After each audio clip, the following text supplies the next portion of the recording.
alongside us. Senator Bray and Representative Shackelford also standing here behind me. But again, this is an amazing moment for Hoosiers. It's an amazing moment for the Indianapolis Motor Speedway. The last year has been challenging for all of us. In the Indianapolis Motor Speedway, we've done what we could to be supportive, and we're excited to see thousands of people coming through the gates today, not for the Indy 500, but to take on a bigger and more challenging race than even the Indianapolis 500. So we encourage all Hoosiers to join us.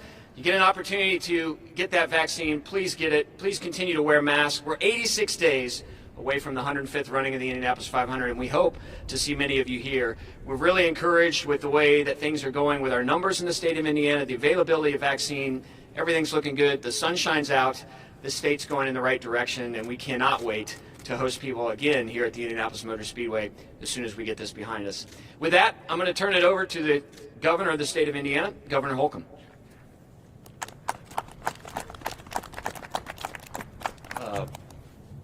Thank you, Doug, so much. And before I get to the pit crew behind us here, I also want to thank the almost 17,000. We got 4,200 Hoosiers literally lining up and getting vaccinated today at this site, and 4,200 tomorrow, and 4,200 Sunday, and 4,200 on Monday. So 16,800 in a 4-day period, plus all the sites around the state of Indiana. And this is truly methodically how we're going to continue to slow the spread and beat COVID-19. It's great, as Doug said, to watch the sun come up this morning at the Indianapolis Motor Speedway. It's now going to be forever known as the greatest spectacle in vaccination.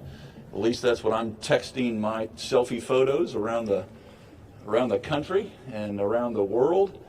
But to think about how far we've come, tomorrow, as you'll recall, marks the 1-year milestone of our first case reported. And what's kind of fascinating to me is this weekend, because of these mass vaccination sites, we're soon to surpass the total number of positive COVID-19 cases with full vaccinations. And that is a powerful, positive milestone to achieve. And so I want to thank everyone. And this is, obviously, racing's a team sport. And as you saw, I mean, we were in there, Doug, what's an average pit stop? 2.4 seconds or something like that. It didn't take that long, and you would have had to told me I got the shot to realize the needle was there. And so this is easy peasy. It's free, and we want to encourage not just the 4,200 people here today, but we want to encourage every eligible Hoosier to get vaccinated. It's going to help us get through this quicker than we already are. Obviously, more work ahead, but as each week that unfolds, that progress that Doug just spoke on is evident. And we have sought to keep this as simple as possible. Simplicity is greater than complexity when it comes to rolling out an operation as large as vaccinating 4.5 million eligible Hoosiers, but we're doing exactly that. And again, that's how we're going to beat this. I want to also thank Senator Bray and Senator Taylor and Representative Shackelford for stepping forward. I want to thank Andre and Mr. Winters for the partnership. We've all been in this hand in glove together. I mean, the state of Indiana and our federal partnership, Congressman Carson, I mean, we have relied on you all and you personally to get us all through this. And we're doing it together. And that just is an enormous sense of Hoosier pride and something we can all take a lot of comfort in knowing that that neighborly way about us is what's going to see us through. So I will turn it over to the doctor who informed me that I was eligible today. and that today was the day. And Dr. Box, if you could just give us a little more, elaborate on all that is occurring and how we got here, and then how the days ahead will unfold. Appreciate it. Thank you, Governor. Good morning. There's a lot of history here at the Indianapolis Motor Speedway. For me personally and my family, sitting up the fourth turn high, top row of the J stand for many, many years on the fourth turn, and for a lot of racing fans all over the world. So we're really excited to be making history here today. This is our first time that we've been able to have a mass vaccination site here in our state since this pandemic started.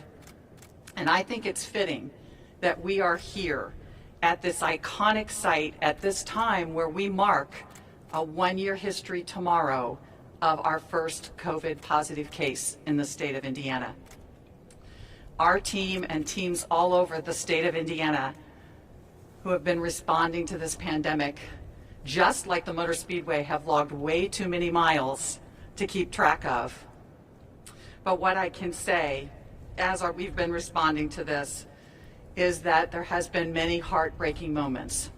But today is about joy. It is about our future. It's about a celebration, and we are very excited to be doing this.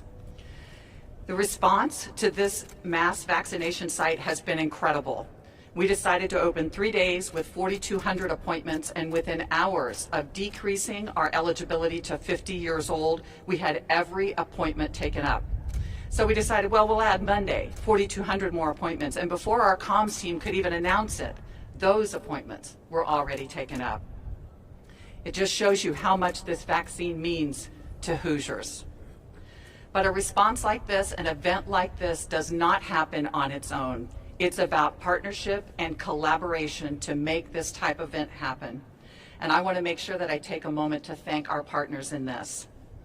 None of this would have been possible without the incredible hospitality and guidance of the Indianapolis Motor Speedway and our partners here, from their staff right down to every employee that has engaged with us and helped us and guided us as to how we can best make this happen.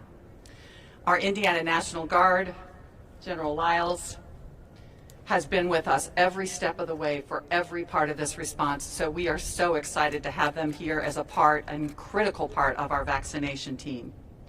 IU Health is giving our health support today, and our EMS support is here, and they've been critical partners throughout this entire thing. EMS is vaccinating all over the state for us, for our homebound Hoosiers and at vaccination sites. The Indianapolis Metropolitan Police Department is doing all of the traffic and crowd control today, which we're incredibly appreciative of.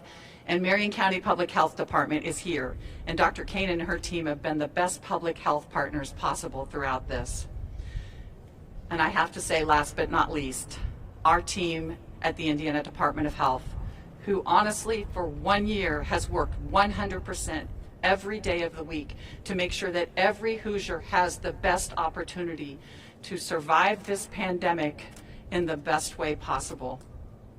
All of this has come together to make this happen in basically 1 week's time.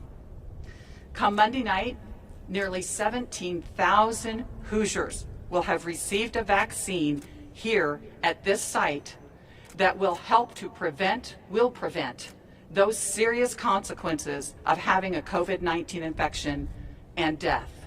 And that is something we can celebrate. It's now my pleasure to turn it over to Congressman Carson.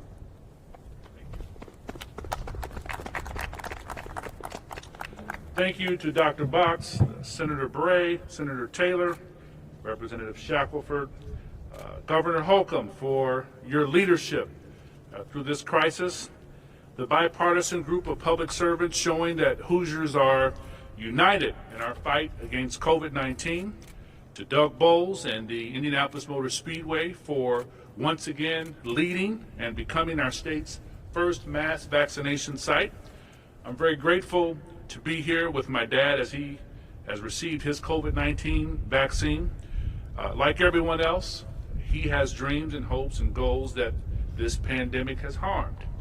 This vaccination will get him and many other Hoosiers back to the life that they want to lead. And it will give us all eventually some kind of semblance of normalcy, which we all want so badly. This vaccination is safe and effective, and I want to encourage every Hoosier to take it when it's available to you. I'll also keep working to make sure that it's available to those communities who need it the most. And I want to thank you all again and thank the Motor Speedway and our governor. There's still a lot of work ahead of us to beat this virus, but we still have to wear our masks and practice social distancing.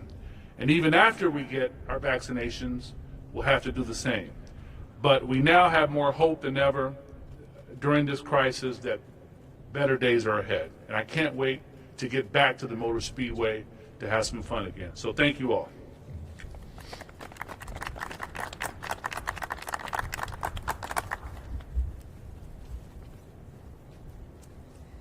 Thank you all, and it is an honor to be here. I'm excited to get the vaccine today to not only protect myself, but also to protect my family. I want to specifically reach out to the Black and Brown community. Currently, out of the 633 Hoosiers who have been vaccinated, only 4% have been Black and Brown. We know as people of color, we are more likely to have a positive when it comes to COVID, and we're more likely to end up in the hospital. I just want to stress how important it is for everyone to come out and get this vaccination as soon as possible. I know there is concerns about how quickly the vaccine came about, our history when it comes to getting vaccinations and feeling like guinea pigs, but I want you to ensure that we feel this vaccine is safe. We wouldn't be out here unless we thought it was safe. Also, most of our members in the Indiana Black Legislative Caucus who have been age eligible has already received the vaccination. So from our standpoint and from the members here in the leadership, we want to stress that you should not only do it for yourself, but do it for your family, for your friends, your coworkers, and also our community. Reach out to us if you have any questions, any concerns. Feel free to contact our office. Also, the State Department of Health and the Marion County Department of Health are going out and doing numerous outreach programs to answer those questions, relieve the stress of what people may have. So we don't want you sitting at home wondering, should I get it? Should I not get it? The answer is yes, you need to get it, and we encourage you to get it. So thank you, and let us know if you have any concerns or any questions.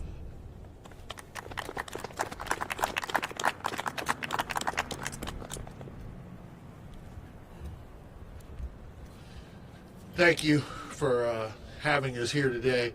And I want to, first of all, thank the entire team, Governor Holcomb, Congressman Carson, for allowing me to be a part of this very special day.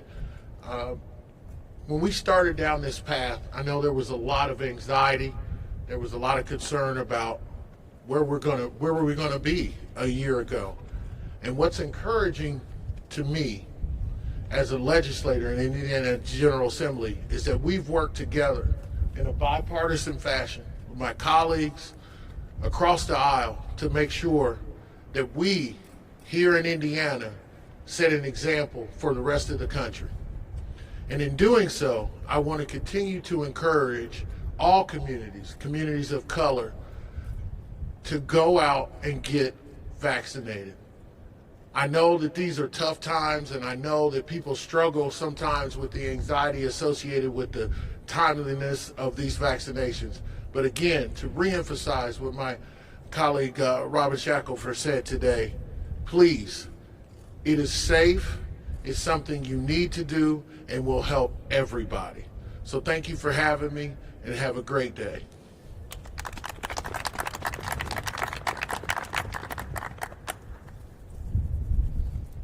Thank you. Just a couple brief comments. I want to mirror what my friend and colleague, Senator Greg Taylor, said about the ability for us in the state legislature to work hand in hand, especially when it comes to a goal as important as this. I want to thank the governor for his leadership, and I want to thank in particular the State Department of Health for all the effort that they've put forward in all of Hoosiers' behalf to make sure this vaccine rollout has been so successful. And I'm amazed about how successful it has been, and their work and their efforts and the relationships they've built prior to this have made that possible, and I am deeply indebted to them for that.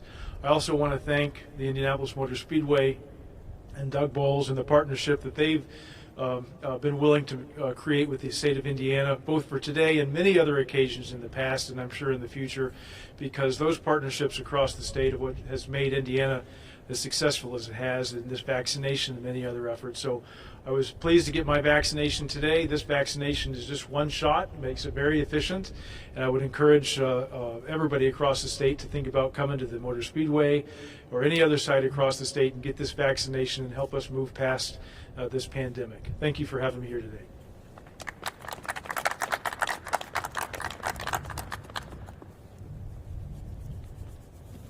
Any questions for any of us? Governor, will this become the norm as you get more Johnson & Johnson vaccine? Will you be able to do these mass vaccination clinics throughout the state beyond Sellersburg and Notre Dame and Gary?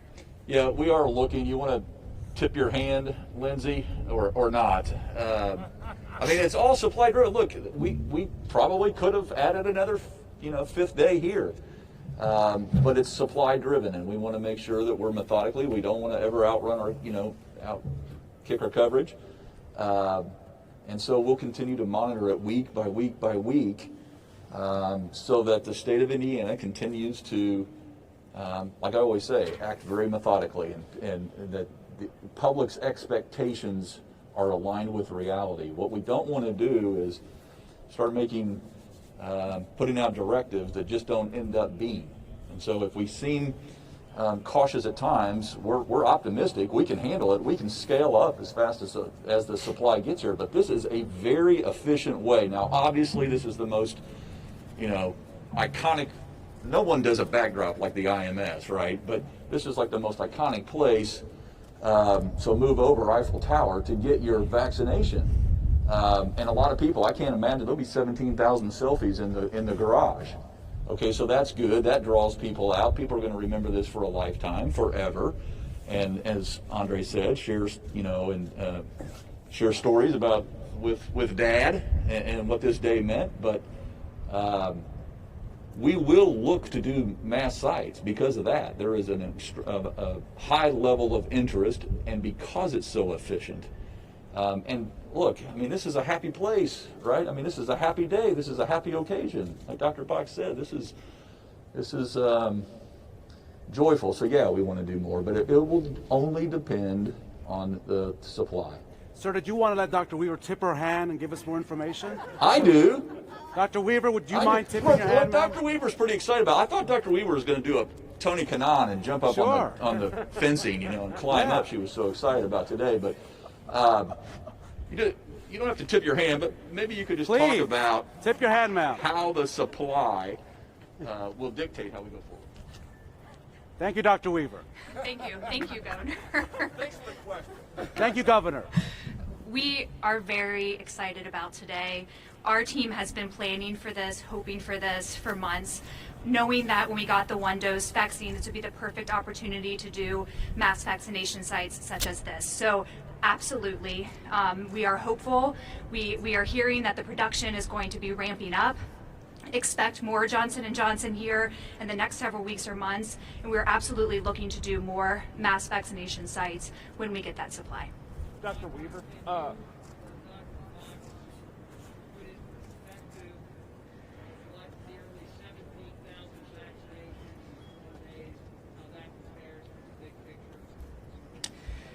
the most amazing part of it is within 4 days, we'll have those 17,000 people will be fully vaccinated. So it's not, coming back in 3 weeks or 4 weeks. It's really they're starting to build their antibodies as they drive out of here today. And then in several weeks, we'll be, totally be able to combat the virus if they were exposed to it. So that is really, really exciting. It accelerates our process. We're excited to see those number of fully vaccinated tick up on our dashboard.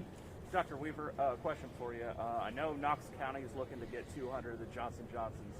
What's kind of the plan for counties right now to get these? Because I know it's pretty big for these counties to get for their outreach plans. So we got just under 54,000 Johnson & Johnson in this first week. And so, of course, we are putting some of it to our mass vaccination locations, but the rest of it we're dispersing all across the state of Indiana so that they can do their own outreach. Again, because it's just one dose, it really helps with transient populations, people who are just interested in one dose. And so we know that our counties, our hospitals, and our doctors are really excited to use this as well. Dr. Box, how concerned are you, ma'am, about vaccine hesitancy? We just heard from Representative Shackelford and Senator Taylor about communities of color and those that are underserved not getting the vaccine despite all your efforts. Right.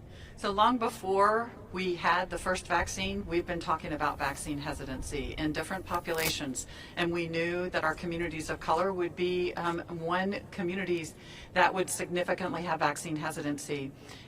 Dr. Kane's a pretty wise woman, and she told me, she goes, Dr. Box, you know, this is the way you're going to do it. And we had plans, and she said, but it's going to take some time. My community's going to take some time. They're going to sit back, they're going to wait and see how it goes with everyone else, and you're going to educate them, and we're going to tell them how efficacious it is, and we're going to show them how safe it is, and then they're going to come and get the vaccine. So having leadership like we have here today, share the fact that they've gotten the vaccine, that they've heard the message, they know how efficacious and how safe this vaccine is going to go a long way. The simple picture, the simple video, the simple words that they've said will make such a huge difference.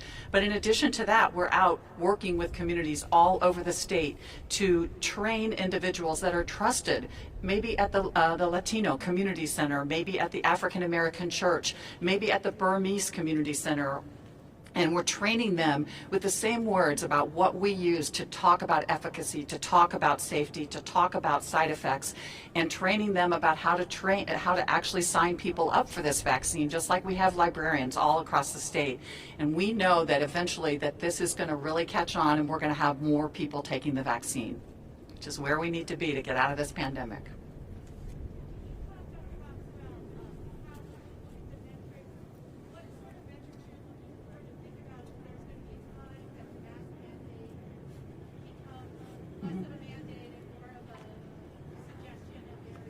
Absolutely, absolutely. From my standpoint, I really would like people to continue to wear the mask to protect themselves and to protect the people around them, the people that they love, the community that they live in, the church that they go to, the business that they work at. But as we continue to drop in our percent positivity, the governor knows my favorite data point is always the number of cases per 100,000 for each particular county. And when I look at that and we see that consistently down below that 50 cases per 100,000, and we see that we've gotten through March and into April, and we really have vaccinated a lot more people, and we didn't see these variants really increase in dramatic numbers like we've been concerned about, I think we're going to start to be feeling much better about the mask mandate. Dr. Box, can you discuss the supply of vaccines you are receiving, and at what point do you believe, based on what the White House may be telling you, that the general population, right, because we all want to get the vaccine, right. Is this an issue of May, June, July? What have you been told by those at the Capitol? Yeah, yes, yes, and yes. We've been told all of those, to be honest with you. So I'm kind of become, throughout this pandemic, a bird in the hand woman, meaning that I really wait till I've seen that projection coming out from the CDC that for the next 3 weeks, this is what you're going to get. Johnson & Johnson is a perfect example of that. They told us that we would get about 54,000 this week, and then we would get smaller doses each of the next 2 to 3 weeks, and the next day told us that we would not be getting any. And now maybe till the end of March. So it does make planning hard. It makes that, projection hard. I truly believe that there's a very good chance that by the end of May, early summer, that we may have enough vaccine that every Hoosier adult that wants to get vaccinated will be able to. Again, the studies for the children are going to lag in time, and it'll probably be late summer and early fall before we're doing them. Last question. Okay, thanks guys, we appreciate it.